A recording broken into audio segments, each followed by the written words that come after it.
मंगलम भगवान वीरो मंगलम गौतमो गणी मंगलम कुंद कुंदार्यो जैन धर्मोस्तु मंगलम सर्वमंगल मांगल्यम सर्वकल्याणकारकम प्रधानं सर्वधर्माणां जैनं जयतुशासनं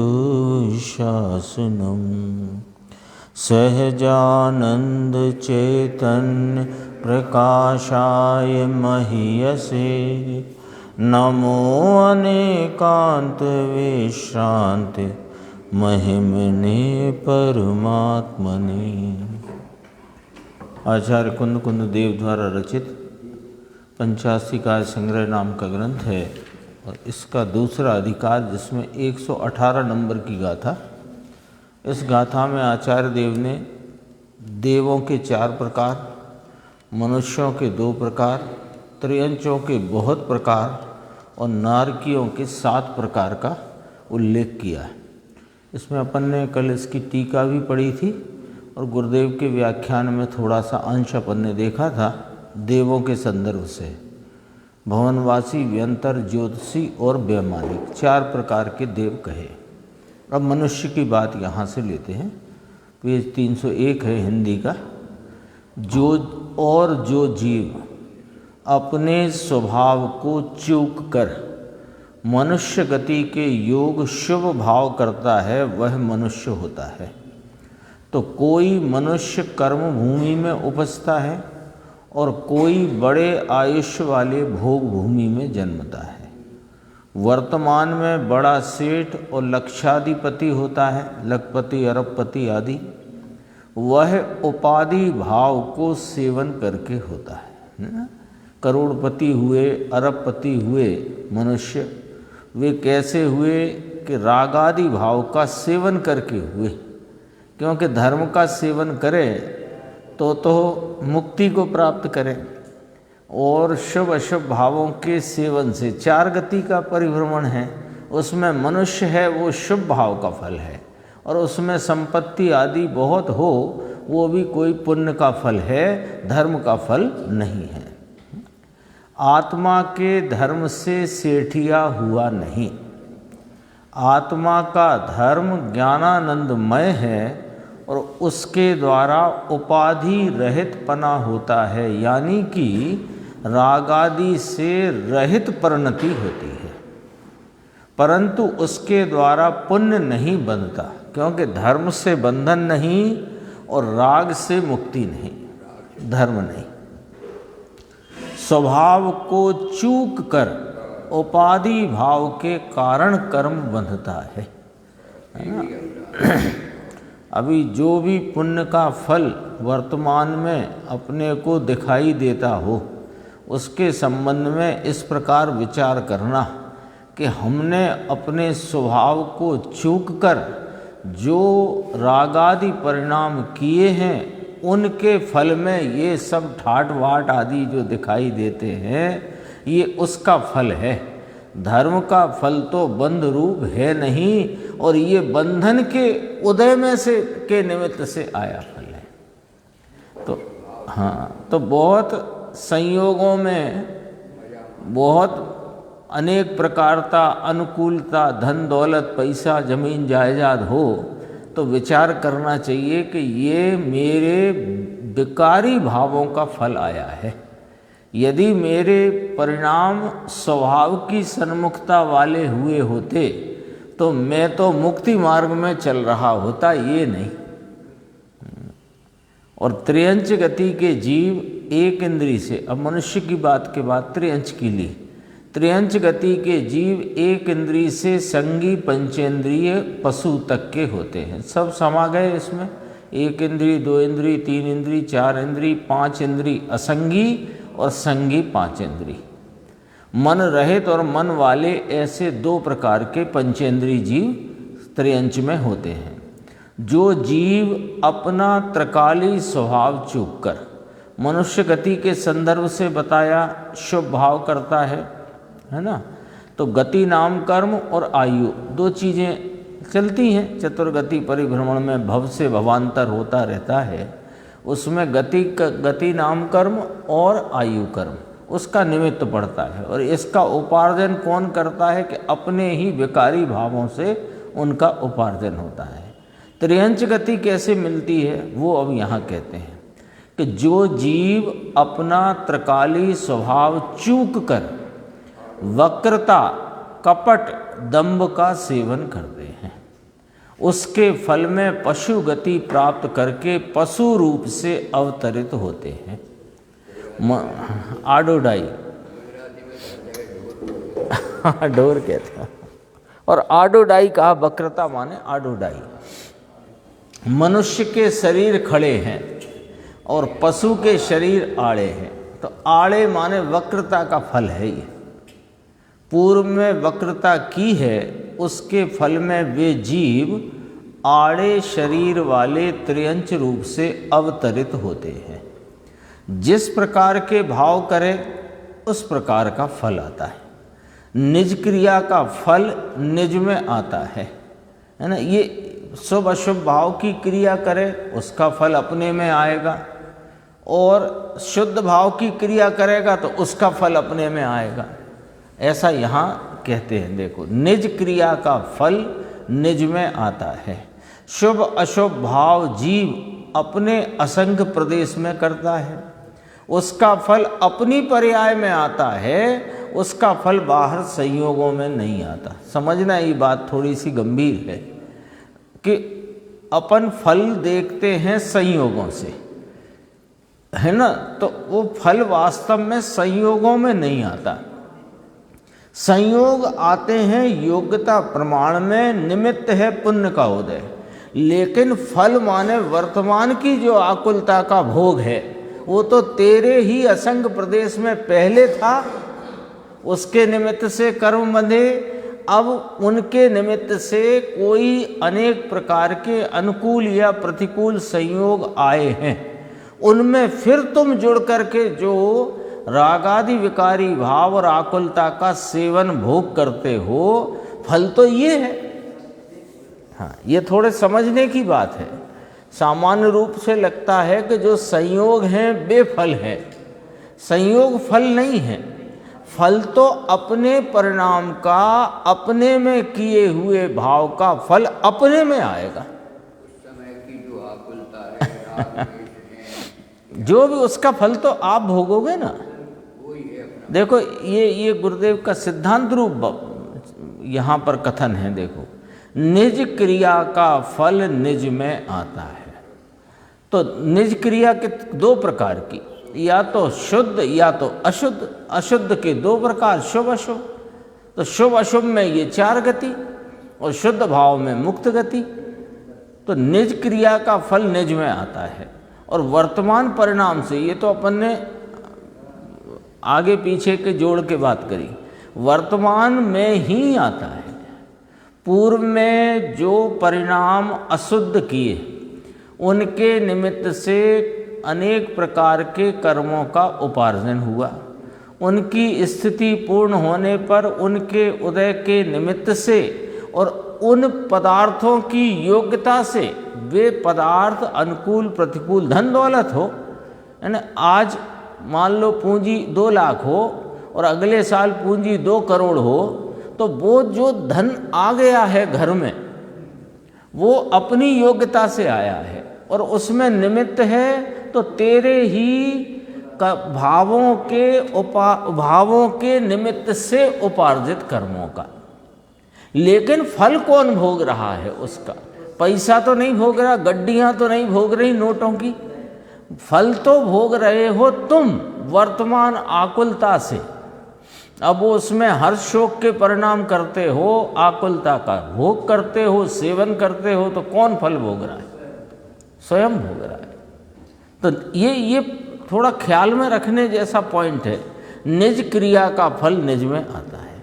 इसके पलट जिसने अपने स्वभाव की आराधना की, यानी स्वभाव को पहचान कर उसको विषय करके उसकी प्रतीति की, उसमें ही लीनता की, तो उस लीनता का फल कहाँ आएगा कि बाद में तो मुक्ति होगी, लेकिन वर्तमान में तो जो निराकुलता और आनंद का भोग और सेवन है वो है कि नहीं। तो निज का फल, निज क्रिया का फल निज में आता है, सिद्धांत रूप बात। हाँ? कहीं हो, उपसर्ग होता हो मुनि अवस्था में, लेकिन जितना अंतरंग में डूबा हुआ उपयोग है, आनंद का ही भोग चलता है वहां पर। ये बात समझने जैसी है। अपने को लगता है कि बाहर में बहुत अनुकूलताओं की सामग्री का ढेर लग गया है तो हमारा तो पुण्य फलित हुआ है। अरे पुण्य फलित हुआ है वो तो पुण्य की तरफ से कथन है, फल तो तुम्हें तुम्हारे परिणाम में मिलता है, सामग्री में कहाँ फल आएगा।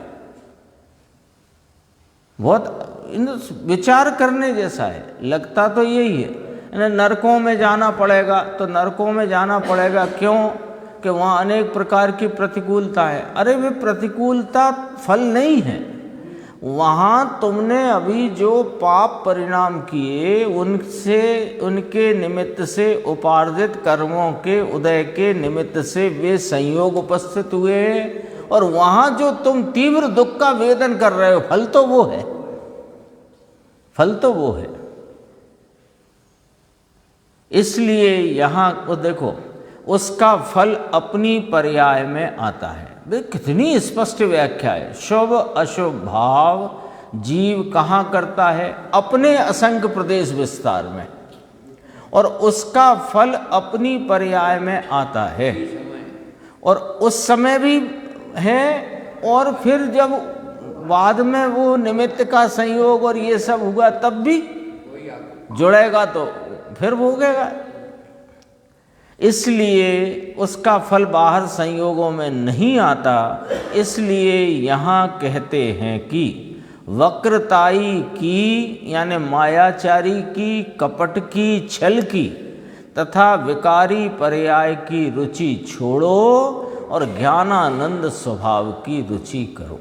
कल अपन ने एक बात याद की थी, वो हमेशा याद रखने जैसी है कि मोक्ष मार्ग भी रुचि पर आधारित है। बस अपने ज्ञानानंद स्वरूप की, अपने सुख सरोवर की रुचि करे तो इसकी परिणति में मोक्ष मार्ग प्रगटे बिना रहेगा ही नहीं। हाँ, और क्या करना है, और क्या करना है कि तत्व निर्णय करो और स्वभाव की रुचि रखो। बस दो काम करते चलो, काम पक्का होगा, नियम से होगा, 100% होगा, और ये आयु पूरी होने के पहले होगा, इतनी भी गारंटी है। दो काम करना है, तत्व का यथार्थ निर्णय में अपनी बुद्धि पुरुषार्थ को लगाओ और स्वरूप की महिमा करो। और इसमें ये जो अपना तत्व अभ्यास है ना, तत्व निर्णय के लिए अपन कहते हैं ना, सुनने के लिए मत सुनना, निर्णय के लिए सुनना, स्वरूप की प्राप्ति के लिए सुनना। तो ये जो सुनने का, पढ़ने का ये जो तत्व अभ्यास है, ये कर तो रहे हैं निर्णय के लिए, और साइड इफेक्ट इसका ऐसा आता है कि आत्मा की रुचि बढ़ती जाती है। लेकिन पढ़ने की रुचि से पढ़ोगे तो स्वरूप की रुचि नहीं होगी, फिर पढ़ाई की और शास्त्र की रुचि हो जाएगी, उससे लाभ नहीं होने वाला है। हाँ, शास्त्र अभ्यास, तत्व अभ्यास में तत्व निर्णय। एक भाई साहब का फोन आया था, 2-3 दिन हो गए, कि बात तो सब समझ में आती है, बात बराबर बैठती है, पर परिणमन नहीं होता।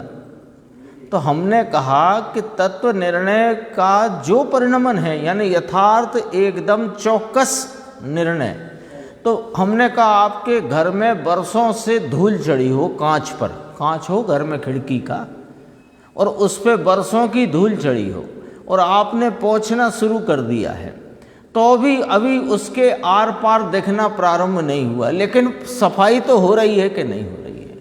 एक एक दिन का अपना जो भी तत्व अभ्यास है, यदि हम वास्तव में ईमानदारी से तत्व निर्णय के लिए कर रहे हैं, तो निर्णय की भूमिका में निश्चित हम आगे बढ़ रहे हैं।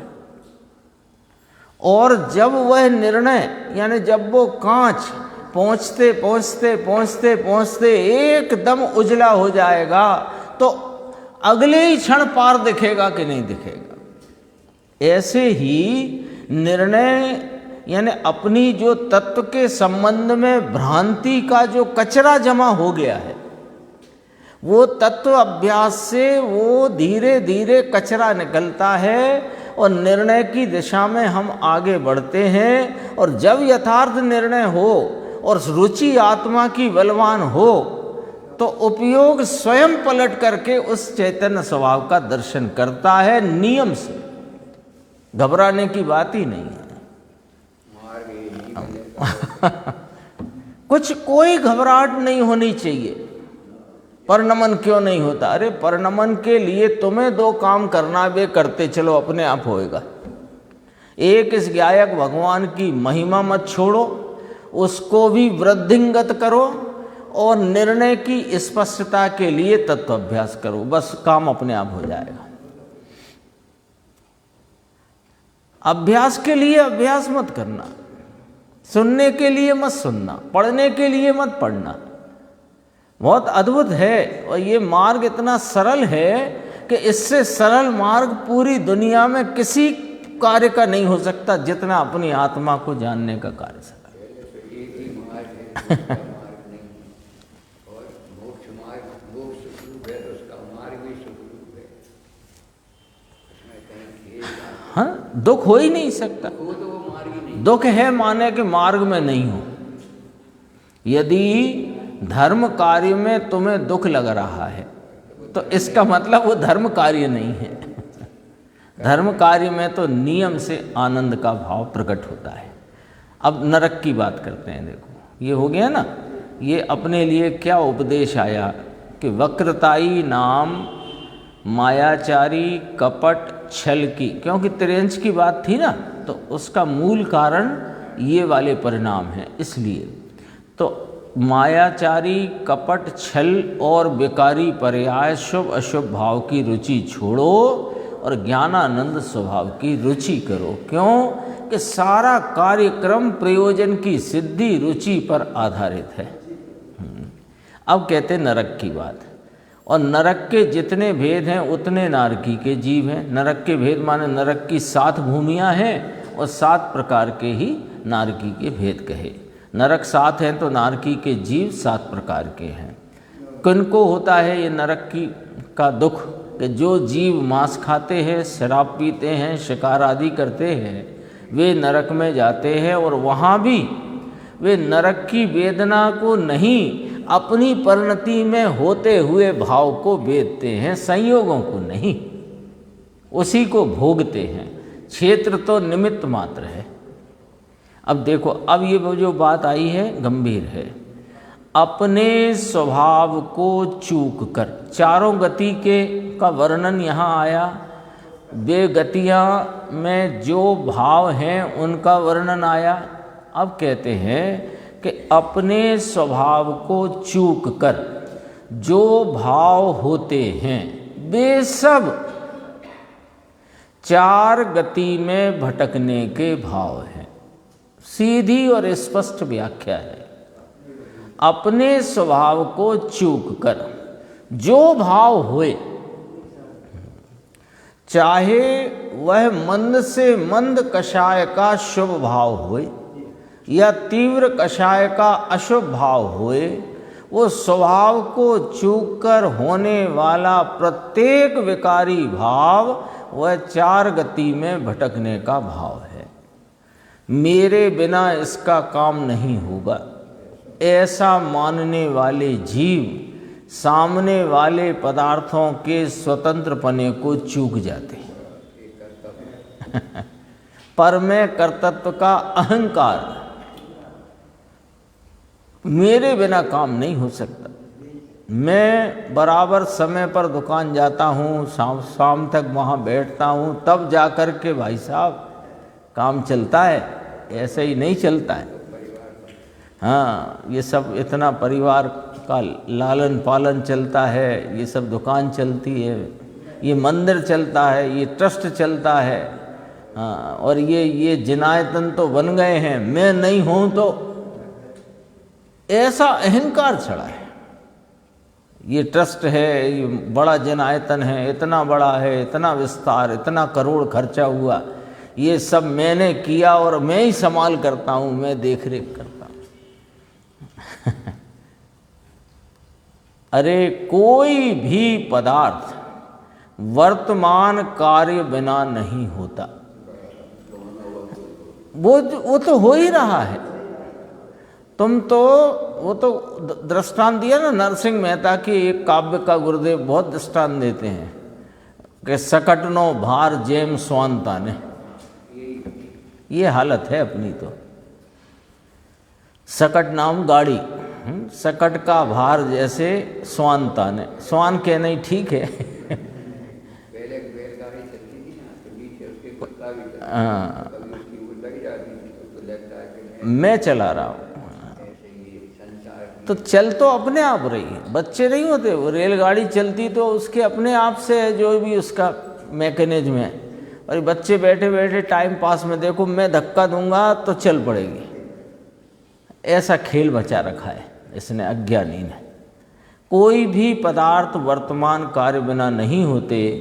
सब जड़ और चेतन पदार्थ अपने कार्य संपन्न हैं, तथापि उनका कार्य मेरे बिना नहीं होता, ऐसा मानकर चैतन्य स्वभाव को चूकता है तथा राग और अहंकार की भावना करके चार गति में भटकता है। देखो ये कौन सी गाथा थी? 118। क्या बोला था इसमें आचार्य भगवान ने? देखो, नर कर्म भूमिज भोग भूमिज देव चार प्रकार हैं, त्रियंच बहुविध कहे जिनवर नरक 7 प्रकार हैं।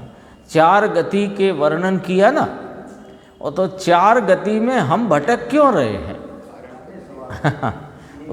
उसका सीधा यहाँ रखा कि सब जड़ और चेतन पदार्थ, जो पंडित जी ने भी लिया ना, भिन्न भिन्न वस्तुएं अपनी अपनी मर्यादा से अपने अपने अनादि निधन भिन्न भिन्न,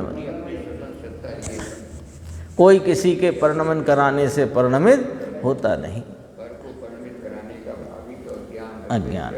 तो उसी को एकदम उसी बात को यहाँ पर गुरुदेव श्री फरमाते हैं, सब जड़ और चेतन पदार्थ अपने कार्य संपन्न हैं, तथापि ऐसा होने पर भी उनका कार्य मेरे बिना नहीं होता, ऐसा मानकर चैतन्य स्वभाव को चूकता है और राग तथा अहंकार की भावना करके चार गति में भटकता है। लो, चार गति में भटकने का कारण अपने सामने रख दिया है। अभी देखो, अब वो ये भी ख्याल कराते हैं जरा कि आत्मा के अतिरिक्त दूसरे तत्व नाम पदार्थ हैं या नहीं। अच्छा, वस्तु हैं तो उसका कार्य है या नहीं, या कि वे कार्य बिना की हैं? कार्य बिना की हो तो वस्तु फिर कूटस्थ हो जाए, उसका नाम द्रव्य नहीं हो, क्योंकि वह तो द्रवति इति द्रव्य, द्रवित होता है। किस भाव से? कि अपने वर्तमान प्रगट व्यक्त भाव से प्रति समय द्रवित नाम कार्य रूप परिणमित होता है। परंतु ऐसा वस्तु स्वरूप नहीं है कैसा कि कूटस्थ हो वस्तु, ऐसा नहीं है। इसलिए पर के करने रूप अहंकार छोड़कर ज्ञाता स्वभाव की रुचि करो। लो, फिर रुचि की बात आई। अज्ञानी 24 घंटे अहंकार करता है। शरीर परमाणुओं की अवस्था है, उसका कार्य उससे होता है। वे परमाणु कायम रहकर पलटते हैं, उसे जीव पलटाए बदलाए ऐसा नहीं होता। जीव ने पर तत्व के कार्य पर द्रव्य के कार्य किए ही नहीं अभी तक, और करता भी नहीं है। तथापि अज्ञानी ने एक समय मात्र भी पर का अहंकार छोड़ा नहीं। बोलो, अज्ञान, इसी का नाम अज्ञान है, इसी का नाम अज्ञान है। जैसे वही है ना, सकट का भार जैसे स्वांता ने, तो उसे ज्ञानी कहोगे कि अज्ञानी? अज्ञानी क्यों कि बैलगाड़ी तो चल ही रही है, तूने तो एक कदम एक इंच उसे चला ही नहीं है, चला सकता नहीं है, चलाता भी नहीं है, तथापि मान रखा है तुमने। अब देखो, अब ये तो बात थी अज्ञानी के अज्ञान की। अब देखो, कहते हैं अपना आत्मा सिद्ध समान एक रूप है। सिद्ध बोलो एक रूप है कि नहीं, है ना? प्रत्येक सिद्ध अपनी एक समान परिणति में परिणम रहा है और सभी सिद्ध ऐसी की सबकी परिणति समान है, परिपूर्ण, शुद्ध और पवित्र और परिपूर्ण। उसकी भावना छोड़कर देखो कितना यहाँ लांछन लगाया है कि अपना आत्मा यानी कि मैं स्वयं सिद्ध समान एक रूप हूँ, और उसकी भावना छोड़कर वैसा अपने को स्वीकार न करके अनेकता की भावना करता है तो अनेक प्रकार की गतियों में भटकता। 4 प्रकार की मुक्तया कही है ना, तो इसमें देव के 4 प्रकार, उनमें भी अनेक और प्रकार, मनुष्य के प्रकार, फिर उसमें नारक के भी प्रकार, फिर त्रियंश के तो बहुत प्रकार।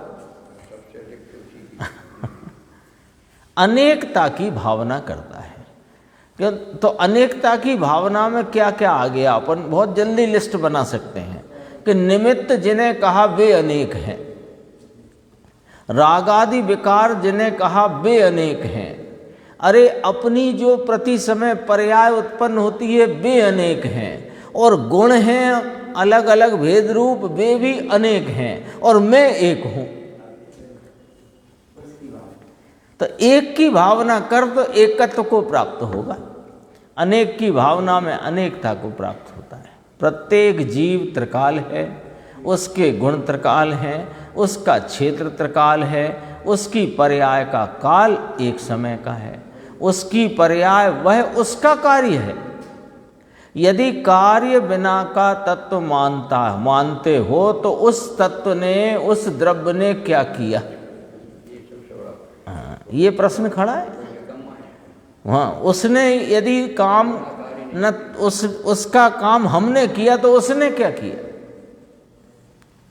24 घंटे, देखो शब्द क्या डाला, धारावाही अहंकार, धारावाही अज्ञानी ने किया है। क्या अज्ञान किया? सुनो, स्वयं ज्ञान स्वभावी है, उसकी रुचि नहीं करता। फिर रुचि की बात है, स्वयं ज्ञान स्वभावी है, उसकी रुचि नहीं करता, इसलिए कर्म उपार्जन करके भटकता है।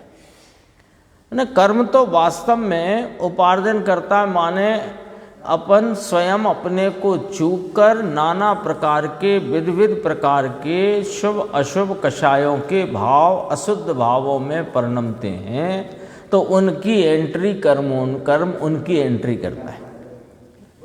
हम वो क्या करे? वो तो एंट्री करता है बस। हाँ, स्वयं भटकता है। हाँ, अब हिंदी में भटकता कहते हैं, गुजराती में रखड़ता। हाँ, देखो स्वयं ज्ञान स्वभावी है, उसकी रुचि नहीं करता, इसलिए कर्म उपार्जन करके भटकता है। नग्न दिगंबर मुनि हुआ है, तथापि मैं नग्न हो सकता हूँ, मैं पर द्रव्य का ग्रहण त्याग कर सकता हूँ, ऐसी मान्यता के कारण वह जीव मिथ्या दृष्टि है और बड़ा भोगी है। भोगी कहा उसको। 4 गति में भटकता है, जहाँ खड़ा है वहाँ पर के कारण तथा संयोग के कारण कार्य होता है, ऐसा मान रहा है। भूल रहा है कहाँ? कि जहाँ खड़ा है, अब कहीं ना कहीं तो है ना। और संसारी के संदर्भ में आगे भी गाथा आने वाली है, पहले भी आ चुकी, कि ये देह में वर्तता है। तो जिस देह में वर्तता हुआ ये है, वहाँ रहे संयोगों में ये मानता है कि मेरे कारण इनका कार्य होता है, इनके कारण मेरा कार्य होता है। शुद्ध चिदानंद की भावना चूक कर पुण्य पाप का अहंकार करता हुआ पर के कार्य मुझसे होते हैं ऐसा मानता हुआ, स्वभाव को चूकता हुआ कर्म बांधता है। बांधता है का अर्थात कर्म बंधते हैं। बंधते हैं उसका अर्थ है कि स्वयं अपने लिए इस चतुर्गति परिभ्रमण में डाले रखता है और उसका हिसाब किताब कर्म रखता है। यानी सीधी सीधी बात करें कि ये इसको अपना जैसा शुद्ध चिदानंद ज्ञानानंद स्वरूप आत्मा है, सिद्ध स्वरूप आत्मा है, उसको ये स्वीकार नहीं करता, उसको चूकता है और उसको चूक करके जो भाव करता है परलक्षी, उन परलक्षी भावों में स्वयं राग देश रूप परिणमता हुआ अपने को चतुर्गति में डालता है। अभी कर्म का एक शब्द भी नहीं बोला गया है, ध्यान रखना आप। स्वयं उपयोग स्वरूपी चैतन्य स्वरूपी ज्ञानानंद सिद्ध समान पवित्र पावन तत्व है। उस पवित्र तत्व को स्वीकार नहीं करेगा तो बहिर्लक्षी उपयोग में इसको राग द्वेष का परिणमन उत्पन्न होगा। और राग देश के परिणमन, अभी उधर जा ही नहीं रहे हम, राग देश के परिणमन करता हुआ स्वयं को चतुर्गति में डाला है। संसार कहा ना इसको, तो ये अपने स्वभाव से संसारित हुआ है, इसलिए संसार है, कर्म के कारण संसार नहीं। तो फिर कर्म की क्या भूमिका है कि कर्म की भूमिका इतनी है कि तुम्हारे उन अशुद्ध परिणामों का हिसाब किताब रखता है। हिसाब किताब रखने वाला है वो, और ईमानदारी से जो तुमने जमा किया उसको वापस कर देता है। क्या जमा किया, बस वो इतनी सी बात उस निमित्त नैमित्तिक रूप से समझाई गई है और निमित्त नैमित्तिक रूप से समझना चाहिए, इतनी बात है। देखो नीचे की अंतिम लाइन देखो, आयु गति नाम कर्म के उदय से, दो कर्म लिए, गति नाम कर्म और आयु, इनके उदय से देवादिक पर्याय होती है, इसलिए उन पर्यायों का अनात्म स्वरूप बतलाते हैं। लो हाँ, अगली गाथा और गंभीर है। क्या कहना चाहते हैं कि देवादिक, देव मनुष्य त्रियंच नारकी, ये सब पर्यायें जो जीव की परिणति में, क्योंकि निज क्रिया का फल निज ही को ही प्राप्त होता है, तो अपने में वो जो पर्याय हो रही हैं वो किससे हो रही हैं कि वे जो कर्म आदि हैं उनके निमित्त से हो रही हैं। तो वे पर्याय अनात्म स्वरूप हैं, आत्म स्वरूप परिणमे तो ये पर्याय उत्पन्न नहीं हो। लॉजिक समझ में आया आचार्य परमात्मा का? आचार्य परमात्मा कह रहे हैं कि तुम अपने स्वरूप की को चूक रहे हो, उसको चूकने से तुम आत्मरूप नहीं परिणम रहे हो, और इन रागादि विकारी भाव जो अनात्म रूप हैं उन रूप परिणमते हो, और उनके निमित्त फिमित्त का सारा सिस्टम बन करके और ये पर्याय तुम्हारी पर्याय में हो रही। क्योंकि मनुष्य कौन है? ये शरीर तो मनुष्य नहीं है, मनुष्य रूप जो योग्यता का विकारी भाव है कि मैं मनुष्य हूँ, ये वास्तव में मनुष्य गति है। तो ये किससे हुई कि जिससे हुई वो तो आत्मा है नहीं, ना तो रागादि विकारी भाव आत्मा है, न कर्म आत्मा है, आत्मा को चूक करके हुई है। ये वाली बात अगली गाथा है, देखो 119।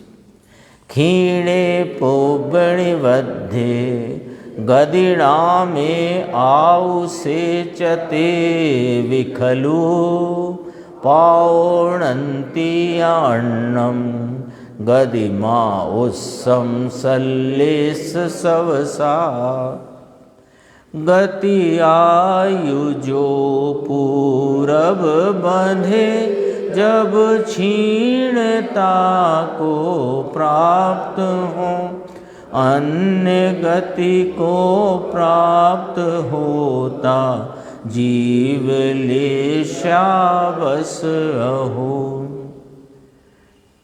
पहली ये 2 पंक्तियां पढ़ते हैं जो उत्थानी का है। यहाँ माने इस गाथा में गति नाम कर्म और आयुष कर्म के उदय से निष्पन्न होते हैं जो भाव, वे अनात्म स्वभाव भूत हैं, ऐसा यहाँ कहना है। दोबारा पढ़ेंगे। गति नाम कर्म और आयुष कर्म के उदय से निष्पन्न होते हैं, इसलिए कौन उत्पन्न होते हैं? देवत्वादि। इसलिए देवत्वादि अनात्म स्वभाव भूत हैं, अर्थात देवत्व, मनुष्यत्व, त्रियंचत्व और नारकत्व आत्मा का स्वभाव नहीं है, ऐसा दर्शाया है। स्वभाव होता तो सदैव रहना चाहिए था। पूर्वबद्ध गति नाम कर्म और आयुष कर्म क्षीण होने से जीव अपनी लेस्या के वश वास्तव में अन्य गति और आयुष्य को प्राप्त करते हैं। ये परावर्तन का हिसाब किताब 119 नंबर की गाथा। हाँ, पहले क्या हुआ कि पूर्व में जो गति नाम कर्म और आयुष्य कर्म था उसके उदय में ये मिला, है ना, ये वर्तमान में जो आयु रहे इस पर्याय की और ये शरीर आदि, तो ये मिला और मिलते ही ये कर्म क्षीण होने लग गया। जितनी आयु लेकर आया उतनी आयु उसी समय से क्षीण होने लगी और वो गति नाम कर्म भी क्षीण होने लग गया। अब क्या करे कि अब यदि अपने स्वभाव का आराधना, स्वभाव की आराधना नहीं करेगा तो ये नवीन परिणाम लेस्या है ना, लेस्या का मूल शब्द यहाँ लिया है सलेस वसा, स्वलेस्या वसात संस्कृत में किया। गुरुदेव ने सीधा अर्थ किया जैसे लकड़ी पर कागज चिपकाना हो तो गोंद लगती है ना, गोंद, तो ऐसे यह चिकने भाव करता है श्लेष वाले, तो वो फिर से नवीन गति नाम कर्म और आयु कर्म का नवीन बंध करता है। अब नवीन बंध करता है तो फिर से गति और फिर से आयु प्राप्त करता है और वे प्राप्त होते ही, यानी उनका उदय आते ही वे क्षीण होने लगती हैं तुरंत, है ना। एक वो धनंजय कवि की रचना है विषपहार, उसमें उन्होंने लिखा कि जैसे ही ये जीव जन्म लेता है तो मृत्यु इसे अपने पाश में ले लेती है। क्यों ले लेती है? कि वो आयु कर्म तो क्षीण होना शुरू हो गया। जो आयु कर्म जितना लेकर आया इस वर्तमान पर्याय में वो तो क्षीण होना शुरू हो। गर्भ में आते जन्म लेते तो बात वहीं से शुरू हो जाती है। बस एक कहने में जन्म लेते कहा।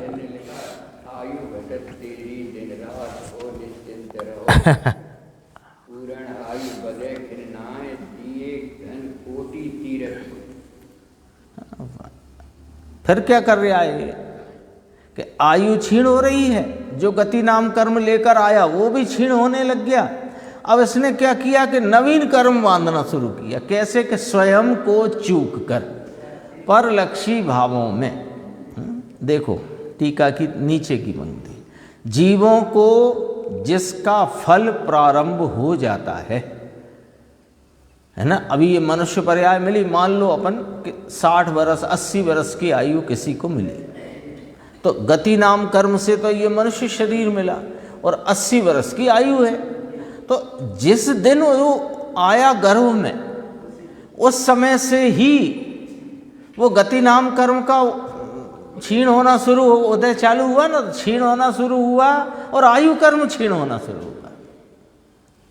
जीवों को जिसका फल प्रारंभ हो जाता है ऐसा अमुक गति नाम कर्म और अमुक आयुष्य कर्म क्रमशः क्षय को प्राप्त होता है। इस संसार की अवस्था को भी यदि अपन थोड़े विचार में लें तो उससे अरुचि हो करके स्वभाव की रुचि हो जाए। इसलिए ये सब बातें आचार्य परमात्मा अपने सामने, यानी वे तो अनेक प्रकार के प्रयोग करते हैं, कभी इस चैतन्य की महिमा दिखाकर, कभी तेरे अज्ञान की हालत बता कर, कभी ये गतियों में प्राप्त दुखों का वर्णन बताकर, वो बार बार उनकी चेष्टा, उनका जो प्रयोजन है वो इतना है कि तुम तुम्हारे स्वभाव की रुचि करो, इतना ही। रुचि हो जाएगी तो फिर कार्य तो स्वयं सिद्ध होगा, चिंता की बात ही नहीं है। क्रमशः क्षय को प्राप्त होता है। ऐसा होने पर उन्हें कषाय अनुरंजित योग प्रवृत्ति रूप लेस्या अन्य गति और अन्य आयुष का बीज होती है। अभी पूर्व में बंधी हुई आयु और गति नाम कर्म से ये तामझाम दिख रहा है, और ये तो क्रमशः क्षय को प्राप्त हो रहा है। और अब जो कषाय अनुरंजित योग प्रवृत्ति रूप लेस्या चल रही है, वो अन्य गति और अन्य आयुष का बीज रूप है। उससे नवीन गति नाम कर्म और आयु कर्म का बंध होगा। देखो, अर्थात लेस्या अन्य गति नाम कर्म और अन्य आयुष कर्म का कारण होती है, निमित्त कारण है ना। इसलिए उसको उचित ही अन्य गति तथा अन्य आयुष वे प्राप्त करते हैं। तो जैसे लेस्याओं, यहाँ लेस्या की मुख्यता से कथन किया, तो जैसे लेस्याओं में जीव परिणमित होता है, वैसे ही उसके अनुरूप उसको वहाँ पर गति नाम कर्म और आयुष का बंध पड़ता है, और उसके उचित जो है वो अन्य गति और अन्य आयुष से मिल जाती है। संसार या चार गति लेस्याओं का ही फल है, और मोक्ष कर्म के अभाव का फल। और लेस्या किसको कहा? कषाय अनुरंजित परिणाम। तो कषाय हुई मुख्यतया, है ना। इस प्रकार क्षीण और अक्षीण पने को प्राप्ति, ये शब्द समझना जरा, नीचे फुटनोट। पहले के कर्म क्षीण होते हैं और बाद के अक्षीण रूप से वर्तते हैं। ये बात टीकाकार आचार्य अमृतचंद्र देव ने यहाँ कही, उसका अर्थ मर्म समझना। पहले जो आयु और गति नाम कर्म था, उसका उदय आया, वो क्रमशः क्षीण होता जाता है। और अभी जो कोई गति नाम कर्म और आयु कर्म बांधा, वो अक्षीण रूप से रहता है, कब तक कि जब तक वो उदय में नहीं आता। अन्य गति, वो नई गति में ले जाने वाला, नई आयु दिलाने वाला। तो वो अक्षीण रूप से, यानी उसका अभी क्षीणपना नहीं चालू हुआ, ऐसा कहना है। क्षीण अक्षीण पने को प्राप्त होने पर भी, क्योंकि अब वो चक्र दिखाना है ना इसको, चार गतियों का चक्र, तो पुनः पुनः नवीन उत्पन्न होने वाले गति नाम कर्म और आयुष कर्म प्रवाह रूप से, यद्यपि वे अनात्म स्वभाव भूत हैं, कर्म भी और कर्म के कारण रूप कषाय और लेस्याएं सब अनात्म स्वभाव भूत है। ये तो ज्ञान, दर्शन, आनंद, सुख, चारित्र, वीर्य आदि अनंत पवित्र और बेहद सामर्थ्य के स्वभाव का पुंज है। वे आत्म स्वभाव भूत भाव है, ज्ञान, दर्शन, चारित्र आदि। और कषाएं, लेस्याएं और कर्म, ये सब ही अनात्म स्वभाव भूत है ना। वे निमित्त रूप हैं। कषाय आदि इसके अपने परिणाम हैं, और उससे अनुरंजित जो योगों का हलन चलन है, जिसे लेस्या कहा गया, वो भी इसके ही परिणाम हैं। लेकिन वे अनात्म स्वभाव होते हैं, आत्मा की परिणति में हैं, आत्मा के क्षेत्र में हैं, लेकिन अनात्म स्वभाव होते हैं। टीका अमृतचंद्र आचार्य की बहुत गंभीर है। देखो, यद्यपि वे कैसे कहा, क्षीण अक्षीण पने को प्राप्त होने पर भी उससे प्रवाह बता दिया। पुनः पुनः नवीन उत्पन्न होने वाले गति नाम कर्म और आयुष कर्म प्रवाह रूप से, यद्यपि वे अनात्म स्वभाव भूत हैं, तथापि चिरकाल माने जीवों के साथ साथ बहुत समय से, चिरकाल माने बहुत समय से साथ रहते हैं। इसलिए अब यहां से बात समझना, इसलिए आत्मा को नहीं चेतने वाले जीव संसरण करते हैं। तीन प्रकार की चेतनाएं कही गई हैं, कर्म चेतना, कर्मफल चेतना, ज्ञान चेतना। ये इनकी व्याख्या इस तरह से समझना जरा कि अपने को कर्म रूप चेते सो कर्म चेतना, अपने को वो कर्म फल माने हर्ष शोक रूप चेते, यानी कर्म चेतना माने राग आदि भाव, तो अपने को राग आदि रूप चेते सो कर्म चेतना, अपने को हर्ष शोक रूप चेते सो कर्म फल चेतना, और अपने को ज्ञान रूप चेते सो ज्ञान चेतना। तो इसने अपने आत्मा को ज्ञान रूप नहीं चेता, तो क्या किया इसने कि संसरण किया है। संसरण इति संसारा, अर्थात आत्मा का अनुभव नहीं करने वाले जीव संसार में परिभ्रमण करते हैं। फैसला आ गया है, ये फैसला है। भावार्थ देखो, जीवों को देवत्व आदि की प्राप्ति में पौद्गलिक कर्म निमित्तभूत हैं। ये नहीं लिखा कि जीवों को देवत्व आदि की प्राप्ति में पौद्गलिक कर्म कारण है या पौद्गलिक कर्म से प्राप्ति होती, निमित्तभूत है। इसलिए देवत्व आदि जीव का स्वभाव नहीं है। क्या कहना चाहते हैं, भावार्थ तो 1.5 पंक्ति का है। कहना ये चाहते हैं कि ये देवत्व आदि का परिणाम कहाँ हो रहा है, जीव में कि संयोगों में? जीव में हो रहा है, जीव के ही तो पर्याय में हो रहा है ना। मैं देव हूँ, मैं मनुष्य हूँ, नारक हूँ, त्रियंश हूँ, ऐसा परिणाम उस गति के का परिणाम, गति रूपता का परिणाम अपने पर्याय में हो रहा है। ठीक है, वो पर्याय की प्राप्ति जो हुई है उसमें पौद्गलिक कर्म निमित्तभूत हैं। तो जो परिणाम है देवत्व का, देवत्व आदि, देवत्व का, मनुष्यत्व का, नारकत्व का, त्रियंचत्व का जो परिणाम है वो जीव का स्वभाव नहीं है। क्यों करके उसका हेतु रख दिया कि उसमें पौद्गलिक कर्म का निमित्त पड़ता है, आत्मा के स्वभाव से उत्पन्न नहीं हुए और स्वभाव निमित्त भी नहीं। यदि स्वभाव निमित्त होता तो भी हम उसे आत्म स्वभाव रूप मान लेते। स्वभाव से तो होते ही नहीं और स्वभाव उसमें निमित्त भी नहीं, होते जीव की पर्याय में है। यहाँ संयोगों को नहीं लेना, यहाँ जीव की पर्याय में होने वाले गति अनुरूपता के रागादि विकारी परिणाम को लेना, उसी को गति परिणाम कहते हैं, है ना।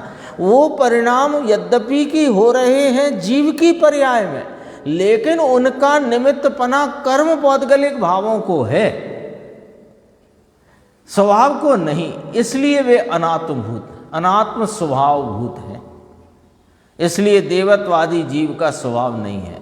और इसमें एक नोट डाला है टीका में, पुनश्च देव मरकर देव ही होता रहे और मनुष्य मरकर मनुष्य ही होता रहे, इस मान्यता का भी यहाँ निषेध हो जाता है।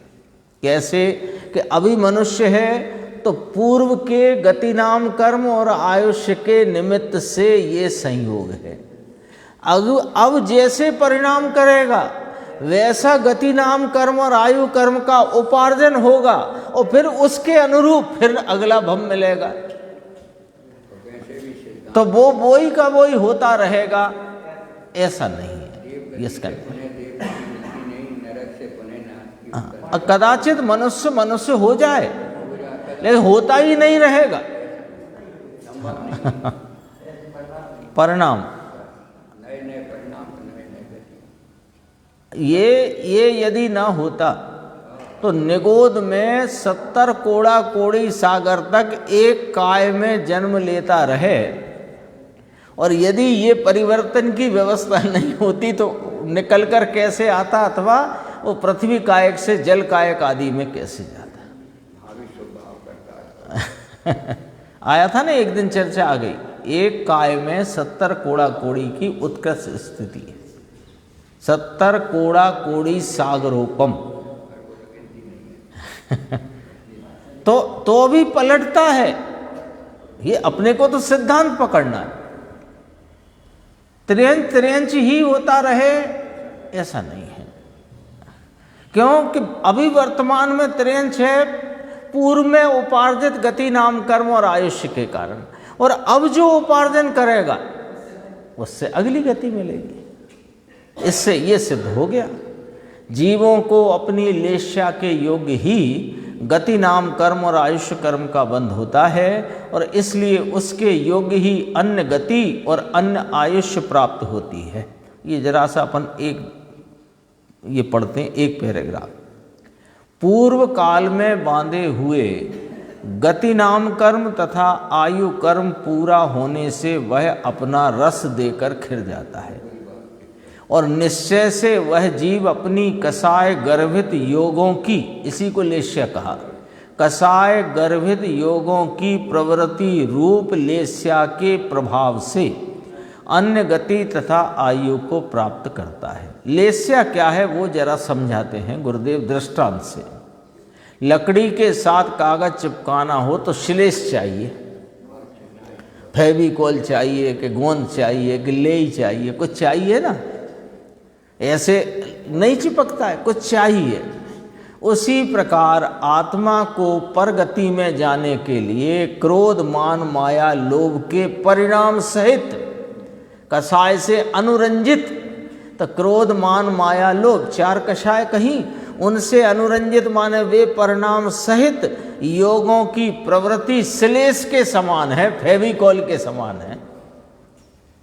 वास्तव में तो जीव अपने परिणाम के कारण से दूसरी गति धारण करता है, कर्म के कारण जाता है, ऐसा कहना वह उपचार मात्र है। यहाँ तक अपनी चर्चा आई और शेष चर्चा आगे की स्वाध्याय में अपन लेंगे।